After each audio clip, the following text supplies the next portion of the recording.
Penguin Random House Audio presents Northern Spy by Flynn Berry. Read for you by Katharine Mcewan. For Ronan and Declan. They will forget about you. We won't. IRA Graffiti, 2019. Part 1. Chapter 1. We are born with a startle reflex. Apparently it's caused by the sensation of falling. Sometimes, in his crib, my son will fling out his arms, and I hold my hand to his chest to reassure him. It happens less often now than in the first months. He doesn't constantly think the ground is falling away beneath him. I do, though. My startle reflex has never been so strong. Of course it is. Everyone's is at the moment. That's part of living in Northern Ireland, at this point in time, during this phase of terrorism. It's difficult to know how scared to be. The threat level is severe, but then it has been for years. The government evaluates terrorist organisations based on capacity, timescale, and intent. At the moment, we should be worried about the IRA on all three counts. An attack might be imminent, but no one can say where. The odds are not here, not on this lane where I'm walking with the baby. A gunman isn't about to appear around the bend in the road. I always watch for one in Belfast on my way to work, but not out here, surrounded by hedgerows and potato fields. We live, for all intents and purposes, in the middle of nowhere. My house is on the Ards Peninsula, a curve of land between Strangford Lough, a deep saltwater inlet, and the sea. Grey Abbey is a tiny village, a twist on the Lough Road. 400 houses set among green fields and lanes and orchards. On the loch shore, canoes float in the reeds. This doesn't look like a conflict zone. It looks like the place you'd return to after a war. Finn sits in his carrier on my chest, facing forward down the lane.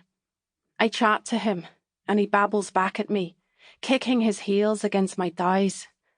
Ahead of us, birds disappear into gaps in the hedgerow. At the edge of the pasture, a row of telephone poles rises along the road. Past them, the sky is white toward the sea. My son is 6 months old.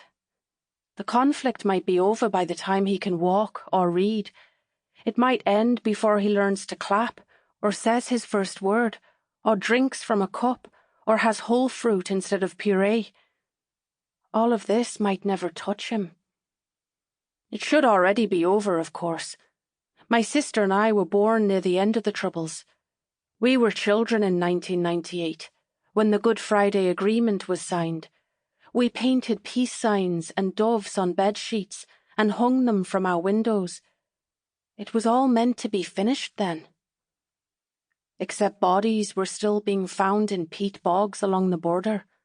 Searches were being conducted to find informers the IRA had disappeared. The coroner's inquests hadn't all finished, or the investigations into police collusion, and riots still broke out every year during marching season. At certain funerals, men in ski masks and mirrored sunglasses would appear in the cortege, chamber their handguns, and fire shots over the coffin, which was odd, since they said they'd decommissioned all their weapons. So, it was never peace exactly. The basic argument of the Troubles hadn't been resolved. Most Catholics still wanted a united Ireland. Most Protestants wanted to remain part of the UK. The schools were still segregated. You still knew in every town which was the Catholic bakery, which was the Protestant taxi firm. How could anyone not have seen this coming? We were living in a tinderbox. Of course it was going to catch, and when it did, so many men were ready to throw themselves back into the fighting. Peace hadn't suited them. They hadn't made a success of it. In their statements and communiques, I could sense their relief, like they were sleeper agents left behind in an enemy country, glad that they hadn't been forgotten.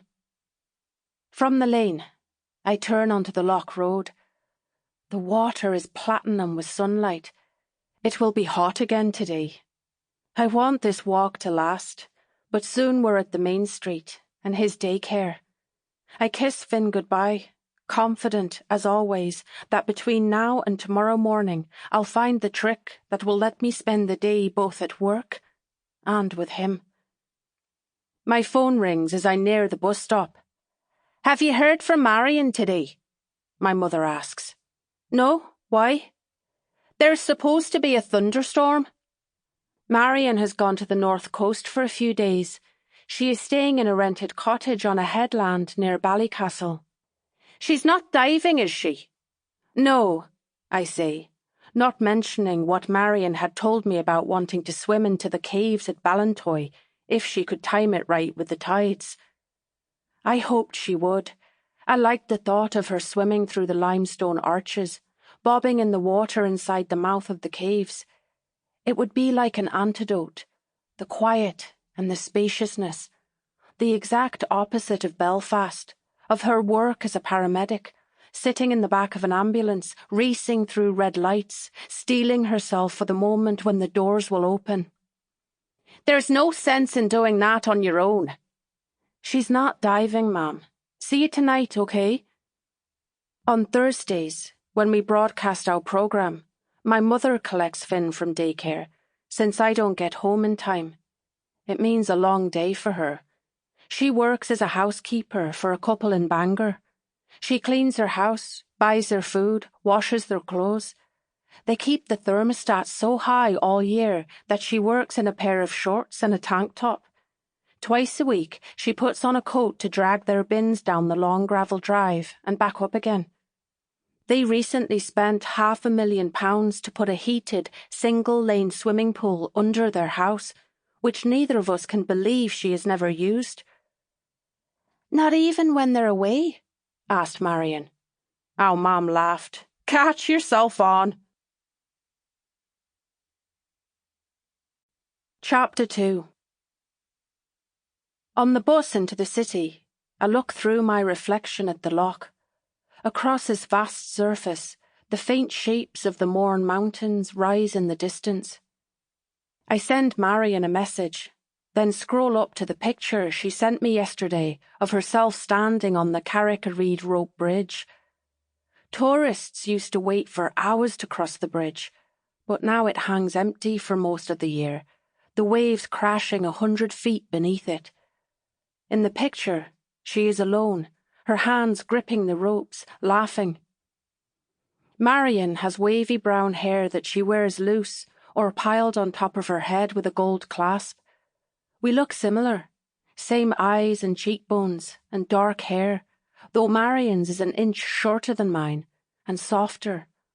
Her natural expression, when she's not speaking, is open and amused, like she's waiting to hear the end of a joke, while mine tends to be more grave. Both have their drawbacks. I often have to reassure people that I'm not worried when I am, in fact, thinking, and Marion, who has been a paramedic for 6 years, still gets asked on every shift if she's new to the job. She will say, "I'm going to insert an IV line now," and the patient will look alarmed and say, "Have you done that before?" Neither of us looks like our mother, who is blonde and sturdy, with an air of brisk warmth. We look like our father and his side of the family, his sisters and parents, which seems unfair given that we never see him, or any of them. I allow myself to daydream until the road separates from the loch, then open my phone to start reading the news. I produce a weekly political radio programme at the BBC. Some of the broadcasts devolve into local politicians shouting over each other, but others turn electric, especially now. You can't live in Northern Ireland at the moment and not be interested in politics. When we reach Belfast, I stop at Dean's for a flat white. Everything about the...